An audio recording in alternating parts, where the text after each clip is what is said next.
Architecture Community Council. So I help communities with diversity issues, but also I help a lot of BIPOC communities as far as like connecting them to resources and getting them started, and then just, bringing visibility to the different projects there are. So BIPOC community, tell me exactly what that is. Oh, okay. Those are communities that are for Black, Indigenous, or people of color. Oh, it works. Oh, okay, good. Hello. Hey, Crystal. Hey. Thank you for joining us. Yeah, thanks for having me. Sorry for all the difficulties. No, I'm sorry, I don't know what that was, but yeah. So BIPOC, BICO. BIPOC, yeah. Stands for Black, Indigenous, and people of color. Oh. Am I the only one who didn't know that? Didn't know? Okay. Yeah, it's a kind of a new term, and it's kind of controversial because it kind of just like puts everybody in the same category, but it's helpful sometimes to say non-white, So we looked into co-housing. I had taken the 6-week co-housing class. What's her name? Matilda and Eric. They also came and spoke with us a little bit. Great. We don't see any of these communities that look like our community.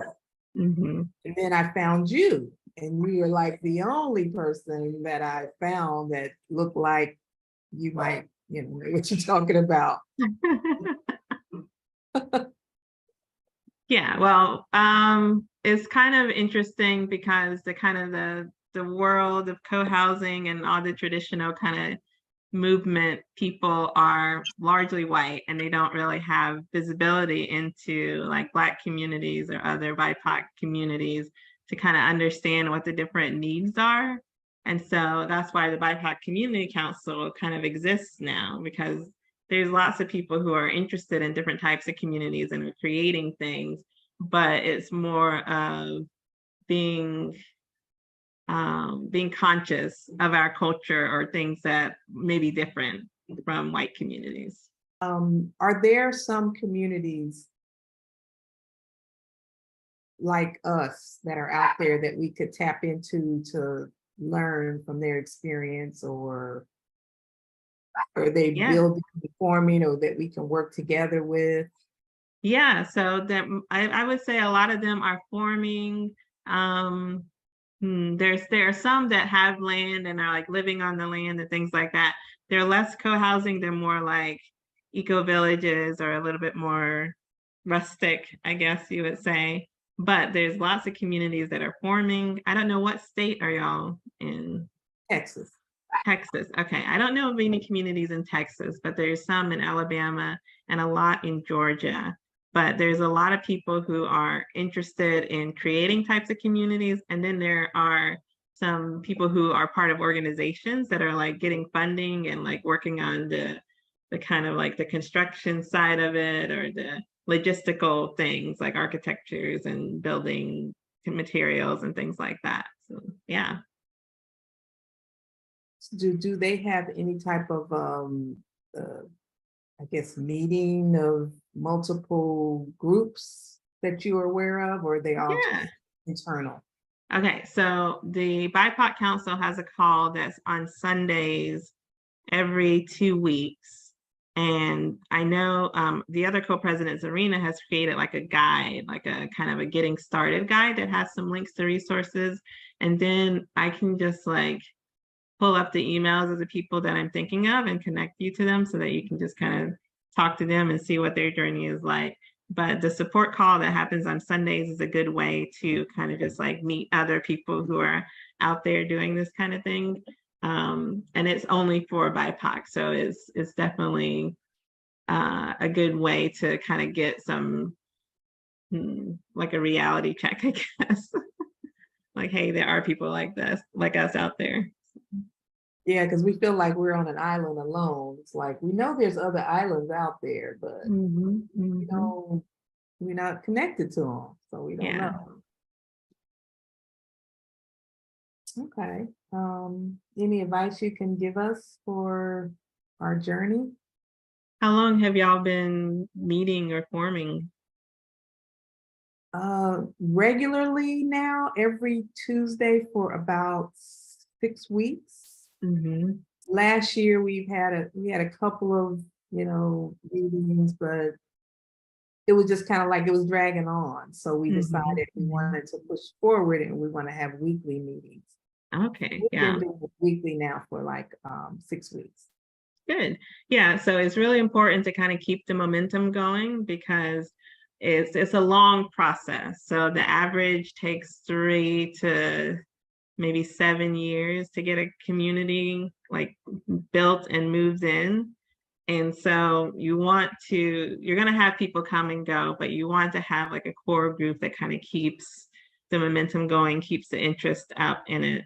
And the biggest challenge that a lot of communities face is just kind of like navigating through conflict and understanding like there's going to be disagreements, there are going to be things that you don't see eye to eye on, but you have to find a way to resolve that. Like if you learn about consensus or sociocracy or nonviolent communication, just have some tools where you can say, okay, this is kind of what I'm thinking, this is what you're thinking, let's find a middle ground. Because, a lot of people have a vision in their head, but when the bigger group that you get, the more you kind of have to like adjust the vision so that everybody can kind of fit into it. And then if people don't fit into it, then, it's okay for them to go and, do their own thing. But you kind of want to start forming that vision and understanding what it looks like, and then figure out what are the must-haves and then what are the nice-to-haves, like if you wanted to be in Texas, okay, that's definitely, like a certain part of Texas, do you want it rural? Do you want it suburban? Do you want it urban?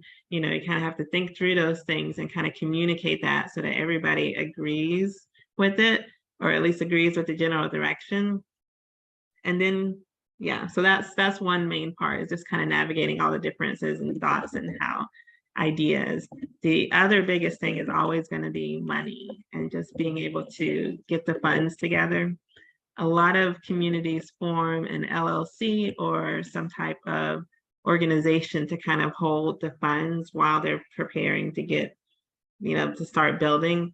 Because when you go to start building, the banks and things like that, they need to have some evidence that there's people who are going to buy the houses, or that you're going to be able to afford a construction loan, things like that. So when one person is just holding the money, that kind of leads to a lack of transparency. But when you have it as part of like a nonprofit organization or an LLC, then that helps everybody be visible, to have visibility to what the money is going towards, and also helps the bank to know, okay, this is not just one person's project. This is like a whole group of people who are ready to continue with the project. The other thing about money is that it's hard to get like grants or, like funding for it. So it's going to be a lot of like fundraising and asking your family members and getting bank loans and things like that, because it's just that's the way the capitalist world works, is that there's like this, you have to have money to get anywhere in this world. So speaking of money, fundraising would you think a crowd fund would be a good way of fundraising? Yeah, a lot of groups have done crowdfunding. What's important for that is like using your network. So like being able to post it on Facebook and sharing your message with people who already kind of know you, so that they can kind of be be fundraisers for you. So like you tell your friend about your vision and they tell other people about it. And that's kind of way that fundraisers happen, that they're successful. Having a good message, like kind of if you can put together like a video of y'all talking about what the project is like, or do some kind of PowerPoint presentation, having some materials that people can kind of look at and see, okay, this is what the vision is. That helps with a crowdfunding campaign as well. So in the crowdfunding that you have seen, what is the minimum that they would ask people? Is it 100, 200, 500, 1,000? I mean, I haven't seen a minimum. So I think most communities just want as much money as they can get. Is there a particular platform that you're familiar with? Because I have been looking at some, and some are for real estate and some of them aren't. And then I know India Go, and then there's Yield Street. There's about 1,000 of them out there. So yeah, I just wondered if there were any that you were familiar with. No, there's not any particular one that I can think of. There was one that was kind of like gave the opportunity to match funds for money raised, but I'd have to look it up and figure out what that one was. Anybody have any questions? I have another one. Is there a particular skill set that we have to have in our group, the founders? I mean, you want a lot of different skills. So you want somebody who's kind of good with like social media or writing newsletters, you know, because you're going to have to be able to communicate about the project. But then you need somebody who's good at running meetings. You need somebody who is able to do the finances, who like cares about spreadsheets and stuff like that and can keep track of everything. You don't necessarily need people who are like experts in construction or any of the technical aspects, but you need somebody who can at least manage those different connections, like who can make sure that all of that, like a project manager, you know, somebody who can make sure that everything that needs to be done is getting done. Yeah, facilitating meetings is important. Really, it's like everybody's going to bring something to the table. So just kind of being open and helping people figure out what their strengths are is really important. Okay. We did have one estimate for a project manager, and that was 21,000 before they'll do anything. Yeah, no, you want a volunteer project manager for now. So, yeah. Yeah, someone that's part of the group would be ideal. Mm-hmm. I'll charge just half of that.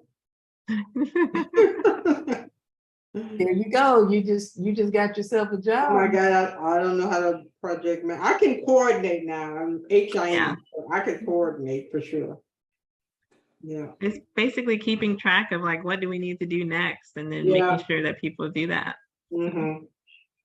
And Paula is anxious to move into this community. So I sure am. I already that have would my be- plans. that would be a very good role for you, because you'll know what's the I'll holdup with this. Push it How's through. this Yes. going? Yes, yes. Spreadsheets, that would be Lee. Okay. Social media, I think that would probably be me. Yeah, but your daughter is excellent at that with her project, so she could help you. Yeah, writing newsletters and facilitating meetings. Yeah, not me. I'm looking for somebody to come off mute and say, oh, that would be me. I think Mr. Lee, he writes a newsletter for HOA. I'm sorry, what you talking about me now?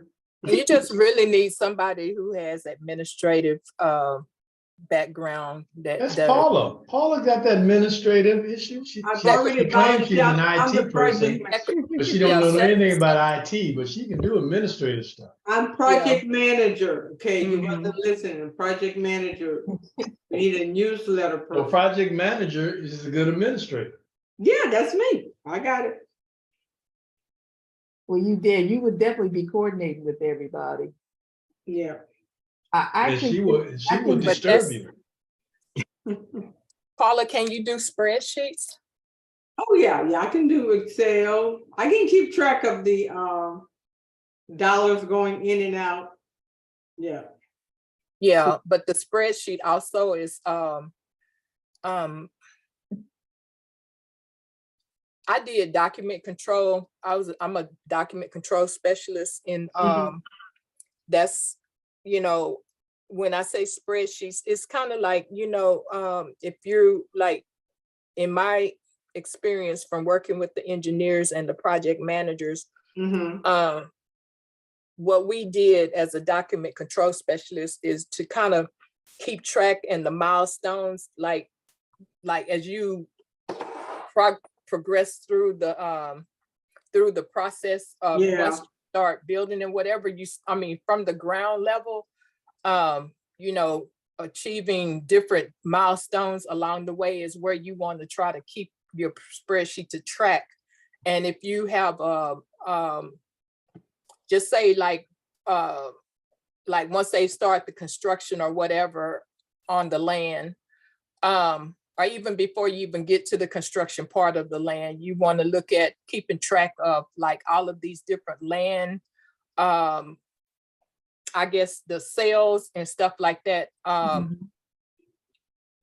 I used to have to keep track of the Well, it sounds like you're the expert here, so you want to take on that role? We can have two. We can have a code, you know. Well, I'll be your co, because, you know, when I said keep track of spreadsheet, I'm thinking, you know, the Excel spreadsheet. But yeah, I can definitely. We could work. Well, we could work together on that. Yeah, stuff like that, and like I can, you know, keep up with the activity, tracking the activity, and you can control the spreadsheets. I can tell you the dates and the numbers or whatever, and the keep track of whatever the money is, and you plug it in and set it up so that if you need to, if you know how to put in the equations where it multiplies it or whatever in the Excel spreadsheet, that kind of stuff is what, you know. But tracking milestones, and you know, I've been part of a project where we had a project manager, and she was really great at keeping us all together. So it sounds like that's what you do. And that's like when you begin to be like part of are you still there? Are y'all there? Yeah, we can. I have a call coming in, so I was like, okay. So I didn't want this call to cut me off, but anyway, it's kind of like, you know, it's basically kind of like saying, if you have, just say like Paula, you were saying you wanted to, you know, you want to push things through. So like if you have like I was in charge of like a rapid turnaround group. And so like when we had a project that we needed to speed it up because we were like behind and stuff like that. So we you know, that's what I would do.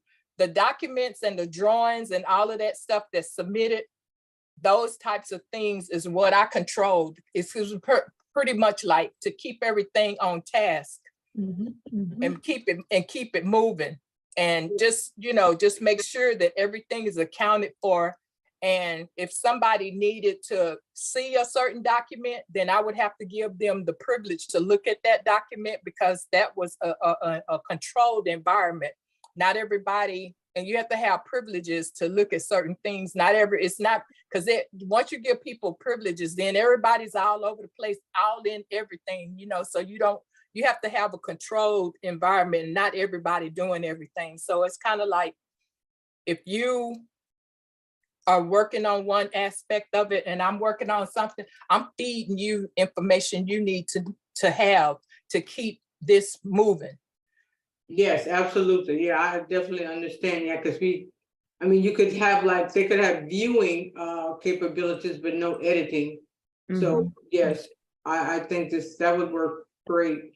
So that brings me to the next question. How do we start to get it so that we have people that are interested? Because on my list, I've got almost 30 names that I send these meeting invites to. And you got 7 people on this call. Because they said they're interested, right? So Yeah. where do we cut off what we give to people that are interested versus people who are actually involved in the? Yeah. You You have wanna- to charge a fee. You have to charge, you have to say, if you want to be a member, I need you to send me $100 to I keep your mean, name on this list. you need to create a membership package, basically. You'll say, like, this is what we're thinking, this is what the vision is. And if you want to be a part of it, this is how much it costs. So, Yeah. you know, you So can that eliminates them people riding the fence. yeah, you can absolutely. have like the casually interested list and just like give them updates, but then you kind of want a list of like the committed people. And then as you go down the path to, you know, getting it built, then it'll get smaller and smaller. Mm-hmm. But we have that seed money with the membership packet to where maybe we can use that to, you know, grow Yep. that into. Okay, now. What are you using that money for?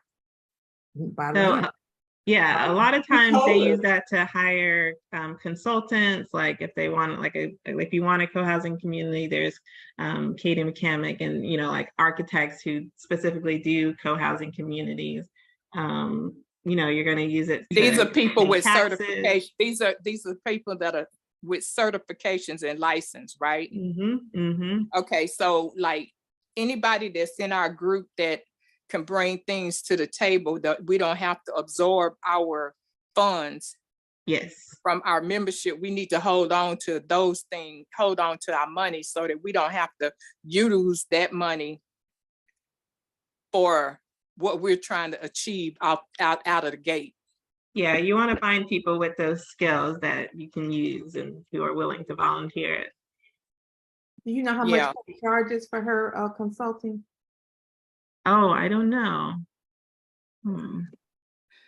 I was just reading this thing that I'm also a volunteer with AARP. I was just reading this thing on the livable communities. Mm-hmm. And it's they had a section in there, and I was going to get with you, Vanda, about this because I didn't know if you had already spoke with somebody or had some interest on this regarding the funding, because I saw something where it was funding, but I don't, you know, I need to call and find out at what point are you funding? Are you funding after the land is purchased? Are you funding after something is formed?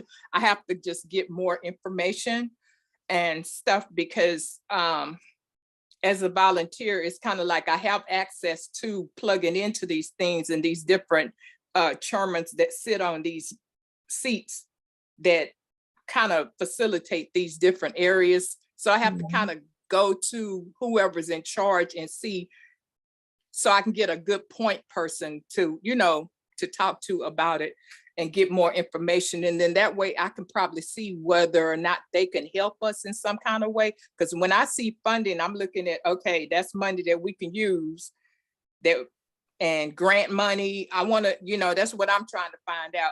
We don't want to have to pay nothing back if we don't have to. I'm looking for free money. Yeah, I know. Are y'all planning a senior community? Not necessarily senior community, but I think Vanda, did we just not say that it was gonna be like, I mean, I don't know. I don't even know if we have established. We said it was going to be multi-generational. We are going to cater to seniors and veterans, but we're not going to just have seniors there. Yeah, all inclusive. Okay. So, I mean, I know that it doesn't have to be, I mean, even if someone from that's in the group that can contribute, being a senior or anything like that, that can add to what we're trying to do, is several of us that probably can fit under that umbrella, that it won't look like it's one individual. It could look like it's like several of us that are 50 plus. Yes, we all fit in that category here, except exactly. So so I'm, you know, I'm thinking that, you know, this is probably going to be something that's, you know, that'll basically fit. I just need to get more information and find out. I just want to talk to one person, that way I don't have to spill this vision over and over and over. You know, I just want to, you know, I'll try to dig and get some more information, and then, you know, there's government money that's out there, and I do know that there's a project going on, you know, here in Houston already, that they're, you know, they got building already starting to happen. We talked about that already, Vanda, but I do know that listening to something that TD Jakes was doing, they're actually building a community in Dallas. And I was gonna try to find out from them, from a startup, what do you need to do? Because I mean, I know it takes a lot of money to do anything. And I think they have money already. Yeah, probably TDJ. So yes, absolutely. So but I mean, he's got this, I mean, it's like you start somewhere. Yeah. You got to start from somewhere. And I think that when you have people that are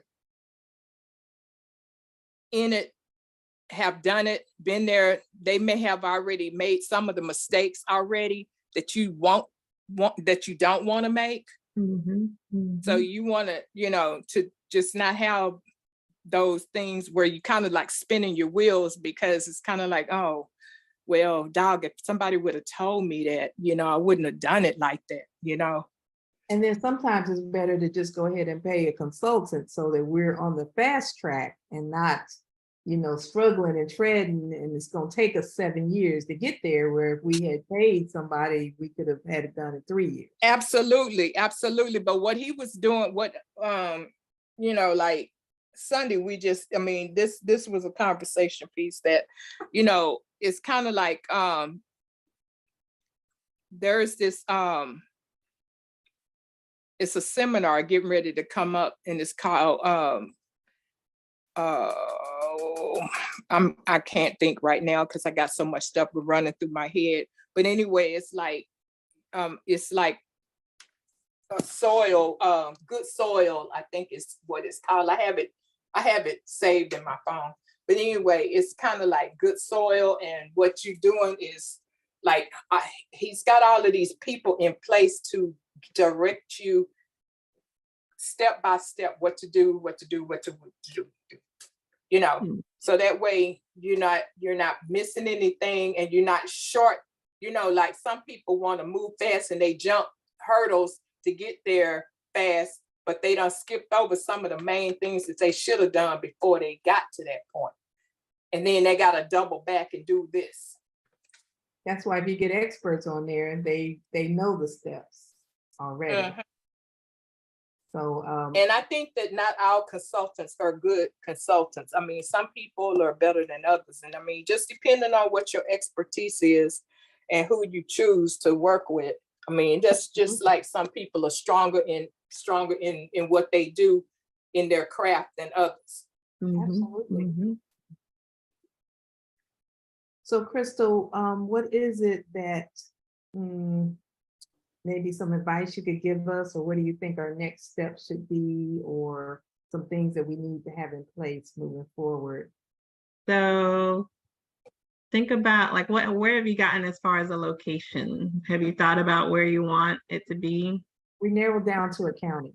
Okay, so you got a county. So once you start thinking about, then you got to kind of get in with the county, get with the city, and start to understand what their what like the zoning laws and what types of communities are being built, because it like more rural counties are sometimes harder to get co-housing started in, because they haven't heard of co-housing, they haven't heard of like they don't want a lot of multifamily developments. But if you can find a city or a community that has community, what is it called? Block grants, community development block grants, then they're often more responsive to building a community in their area. But sometimes you have to like really just spend a lot of time with the city officials or with the county officials, form those relationships so that when you start building or get ready to get the permits and stuff like that, they kind of know who you are and what you're trying to do. Right. Yeah. So, Paula and Lee, don't you guys know, you guys live in Fort Bend County? Oh, and Angela, you all live in Fort Bend County. Do you know any politicians or anything like that? Yes, I do. Matter of fact, they're in my exchange club. Yeah. There you go. So just start talking to them about your vision. And, you know, when it comes time for like looking for land and buying land, just having them on your side and being able to know what the project is going to look like, that helps a lot with the kind of So you mean I have to act like a Republican? I mean, yeah. Because that's who's in my club. Yeah. Now I got to be a Republican. Oh yeah, all right. George Bush. Oh yeah, I remember him. Okay, I guess And talk to him about your all black group. Yeah. I don't think he should use that. That's not the political correct word. Probably not. Right. Yeah. Don't say anything. Say they're invited. They'll never come, but just say you're invited to join the group. It's called I could probably get him to. I mean, I got a former retired senator and a judge that's involved and probably could do something. I don't know. Yeah. Any connections that you have, just like making sure that they know what you're doing and why, it can help down the road.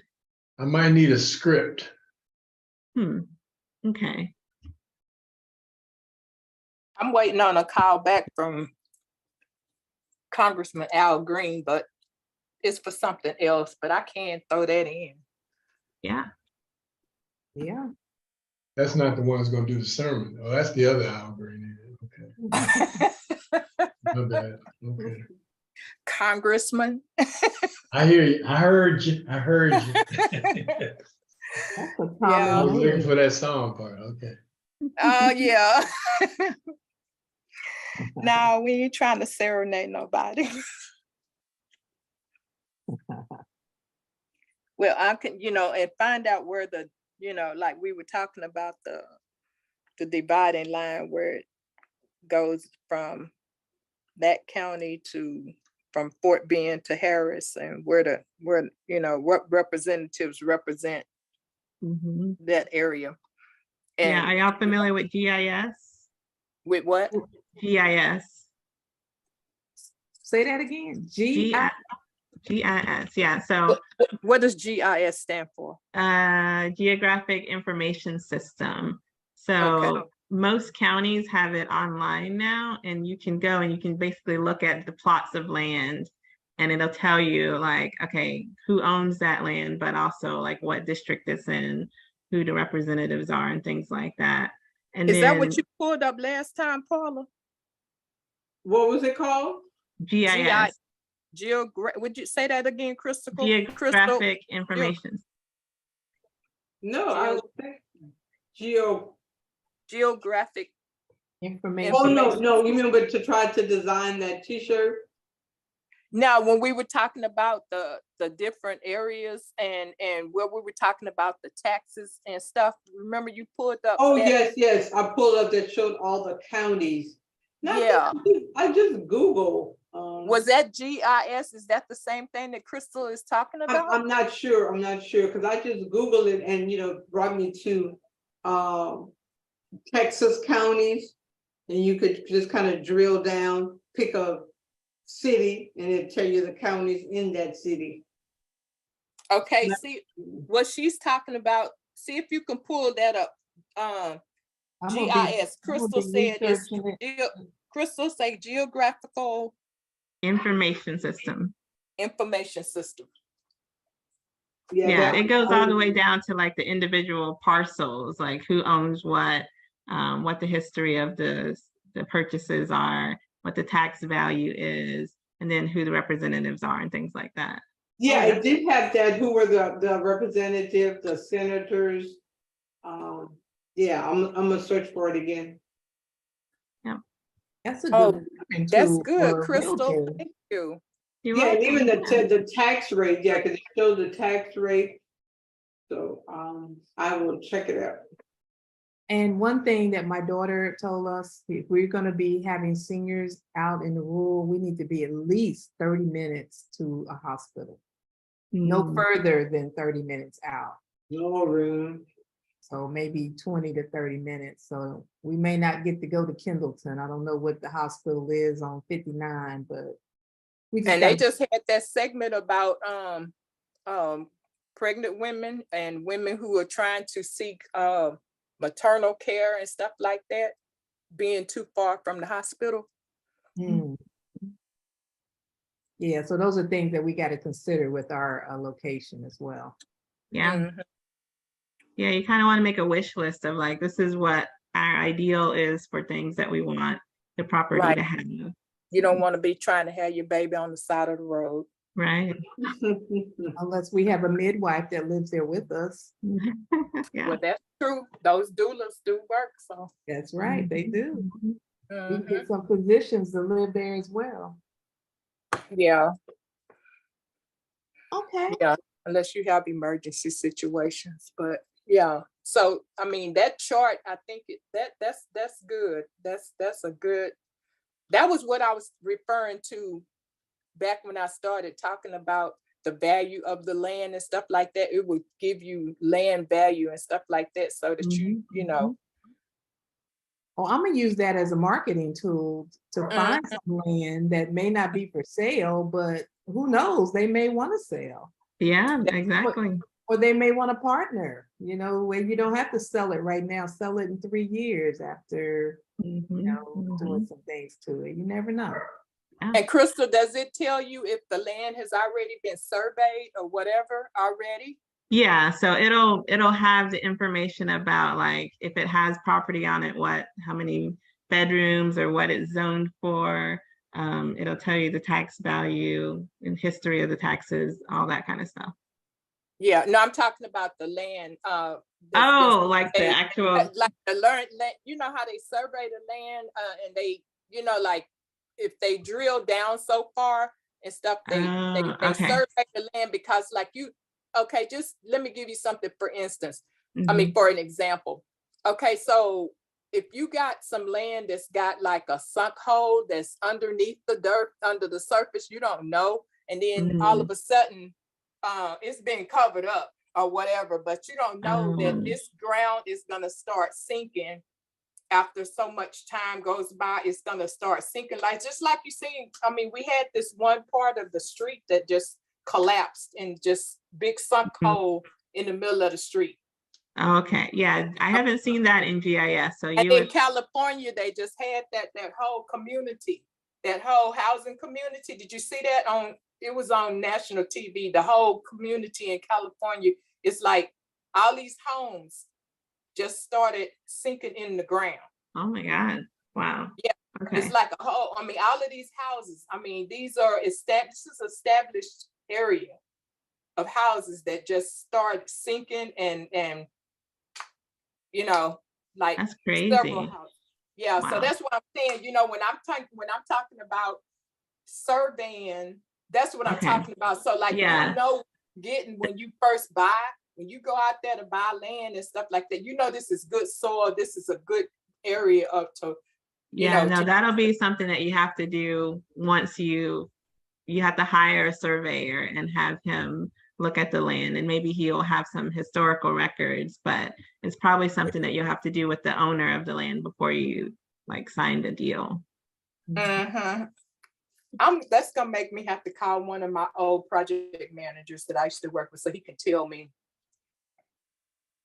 what area of engineering that you have to tap into for the city, who you have to do to consult and get that information. Yeah. Okay, I haven't talked to him in a long time, so that'll give me a reason. All these people, I'm retired, so you know. Yeah. Yeah, and like you have to start pulling on your network again to start getting people. Exactly. That's I pull up some of all them old roots and stuff that had the people that I worked with. So yeah, you're right. I mean, you never know. That's why you don't burn bridges. Right. Okay. What's a good platform to create the membership packet for? Do you have one? Canva. Canva? Yeah. Hey, I use Canva all the time.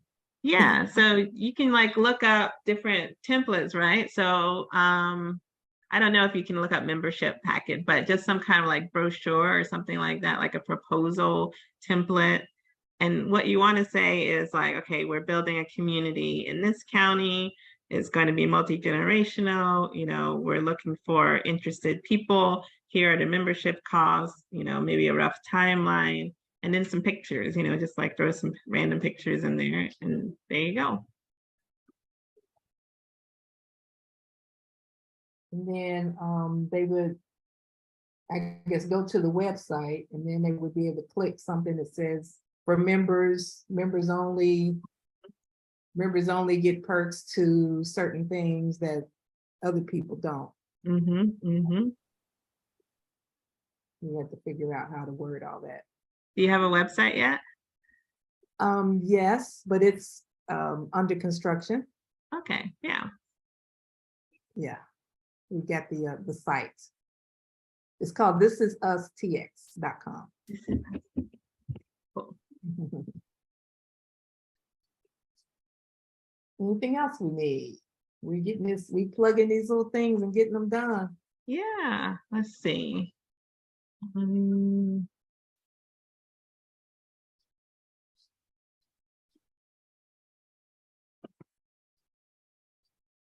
Yeah, I mean, that pretty much covers like the beginning steps.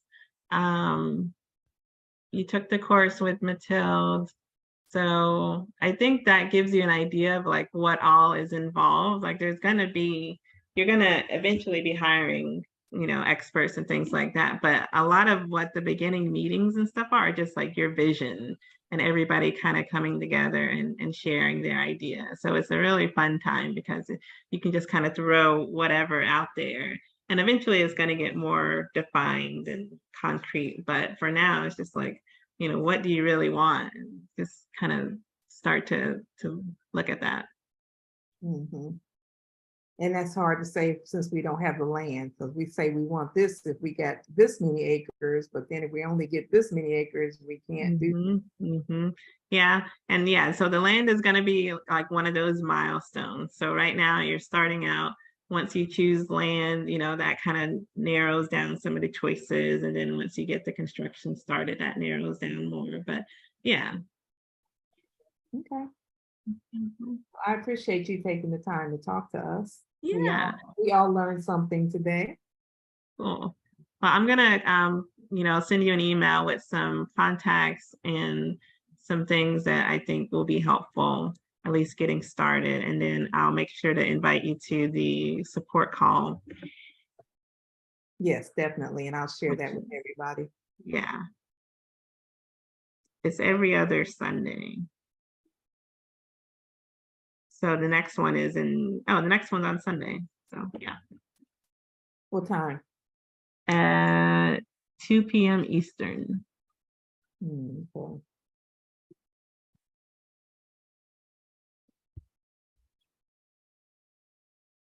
Okay. Yeah. You guys have anything else for Ms. Farmer today? Nope, it's good information. Yeah, it was so nice to meet y'all. Really, really good information. Do you mind if I share your contact information with Oh them? yeah, absolutely. Go ahead. I'll put it on the minutes, and unless you want to type it in here, because I am recording this. Okay, let's see. And I'm only sending it out to those few people that say they're interested. So, and we decided on how much we want to charge for membership? I say $100. We can decide that right now. Yeah. Yeah, $100 is a good start. It's a good start. Yeah, good little round number. And that would be for like a year's access or a month's access or 6 months or unlimited. Is it per person or per family? Usually they do per family, but you want to just depend on how big your groups are, your family groups are. And it's Maybe usually maybe we should make it every quarter. It really varies by community. Some do yearly, some do monthly, you know, you have to pay in monthly, but I think 100 every quarter would definitely help. Yeah, can't hurt. And then maybe as we see how the first year go, and maybe we change it, you know. And then this $100, would it be credited if they were to purchase with us? So a lot of communities do that. They keep track of how much people have paid into it, but it really depends because you'll lose some people. Some people like will be members, but then they won't go all the way into moving in. So you just have to decide, like, at what point do you keep their money, you know, and then how much of that do you want to credit towards their house? And if they decide they don't want to be involved, do we refund it, or is it? No, it's usually it's gone. No yeah, refund? because you're going to have ongoing costs. Yeah. They got information. We took time to write a newsletter, Yeah. post some stuff on social media. That sounds like a full-time job, in my opinion. I mean, it could be. Yeah. Yeah, no refund. No, So they'll know upfront, I'm serious about this. no refund, but could be credited towards purchase. Yes, that's good. Okay. All right. Yeah. Well, I think we got enough. We got our hours worth out of our meeting today. Yeah. Yeah. If you have any more questions, just let me know. I can hop on another meeting. I keep in touch. Yeah. Okay, we'll do. And Lee, let me know if you need me to go have lunch with any of your political friends. You counted down. Matter of fact, you know, not this Wednesday, but the 9th, if you could maybe go to the meeting with me. Okay, send me the information. I will. I'll send it. But it's only for an hour, 7 a.m. in the morning. At least you get breakfast. Yeah, 7 a.m. You can Oh, spend my. the night here in the city, Vanda. I guess I could sacrifice one morning. Get One Wednesday morning, yeah. Unless you want to go tomorrow. Uh, No, that'd be We too don't have soon. on the agenda for tomorrow. Yeah, tomorrow is a little different. They're meeting with the Boy Scouts tomorrow, so next Wednesday might be a bit of a challenge. Crystal put her contact information on here. But I'll send it to you though. I'll send you the information. Okay. All right, thank you. And we'll talk to everyone later, and I'll see you guys on Saturday. And thank you, Crystal. It's nice meeting you. Nice What time you getting there you. Saturday, Vanda? I'm getting there Friday. Oh, you're getting there, okay, cool. We'll be there, I think it's 2 o'clock. Okay. All right, see ya. All right, bye, Bye-bye. Crystal. Thanks, nice meeting you. Nice meeting you too. All right, bye. Crystal, Okay. I'm still trying to jot this stuff down. You posted your Gmail account and phone number on here. Mm-hmm. Okay, that's good. Where you live? 812. I live in North Carolina, but 812 is like Southern Indiana. Okay, but you're in North Carolina? Mm-hmm. I got relatives there. Yeah. I'm near Charlotte. Oh, okay, yeah, Charlotte. And I can't think of that other area. But anyway, this is good. Thank you so much. Yeah, no, happy to help. You're from Southern Indiana? No, I lived there for a while. I'm from North Carolina. What part of Indiana did you live? I lived in Columbus, Indiana. It's like midway between Indianapolis and Louisville. I know exactly. I'm from Indianapolis, Indiana. Oh, okay. Well, there you go. So, South Bend, Gary, all that area. Yeah. mm-hmm. Very good. Yep. Okay. All right. I'll see y'all. I'll talk to you later. It was nice meeting you. Same here. Bye-bye. Bye. Bye, everybody. See you.